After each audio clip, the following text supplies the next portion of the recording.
Assalamualaikum, welcome back to my channel YouTube guys. Kita sejukkan keadaan dulu dengan kereta apa yang aku nak ambil nanti, kereta apa aku nak keluar. Hari ni aku nak bawa pergi servis lah. Ni dah terajak lebih lah ni, terajak lebih lah, 63 patutnya 61,500 story servis. Ini dah 63 guys. Lepas tu hari tu saya dah buat brake, dah tukar brake pad. Tak sampai 3 bulan dah out dia punya brake. Jadi aku nak pergi satu bengkel ni dekat Shah Alam, Beza Garage. Dia memang buat Beza saja. Jadi kita nak tengok lah ni hitam apa yang aku akan pakai. And then brake pad pula aku nak tukar pakai yang jenis jenama apa pula, saya tak tahu. Nanti kita stay tune dekat video ni sampai habis. Kalau korang tahu apa yang aku pakai, minyak hitam apa yang aku akan pakai.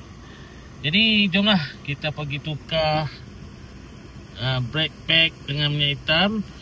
Okay. Kita jumpa lagi. Stay tune dekat video aku ni guys sampai habis.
Hitam, hitamnya dia.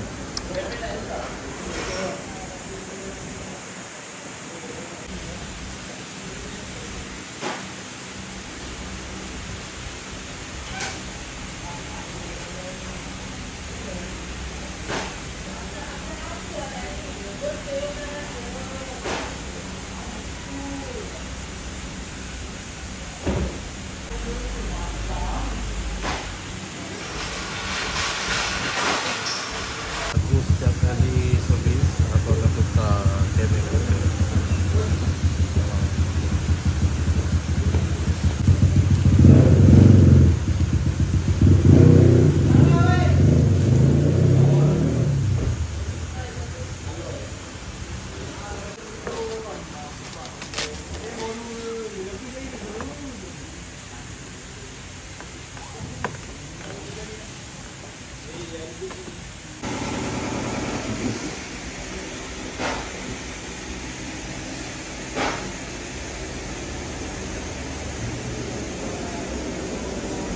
Jauh.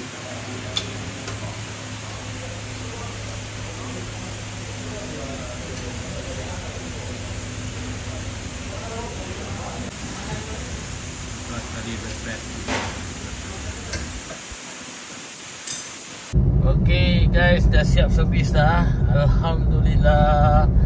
Memang hitam gila dah minyak tu kan. Dah lebih 2,000 kat 3,000 dah. Lebih 3,000 dah. Dah lebih 3,000. Jadi next servis 10,000 lagi. Jadi memang best lah minyak hitam ni kan. Memang minyak hitam motor tu memang terbaik lah. Kalau pakai kita akan rasa ringan je. Lepas tu aku tukar brake pad sekali, siap semua. 300 lebih lah, 314. Okay. Aku memang jauh gila pergi servis. Korang pun mesti tahulah bengkel dekat mana kan, Shah Alam, Beza Garage. Korang pergilah, memang terbaik. Layanan dia pun terbaik, baik je. Okay. Jadi sampai di sini saja video saya. Kita jumpa lagi next video. Dan sama-sama tunggulah video kita baru aku akan keluar nanti. Bila dah keluar je, korang tunggu je. Okay, stay tune kat channel aku ni. Jangan lupa tekan butang subscribe, support channel YouTube aku ni. Jadi semoga kita berjumpa lagi next video akan datang. Assalamualaikum, bye bye, bye gang, bye bye bye.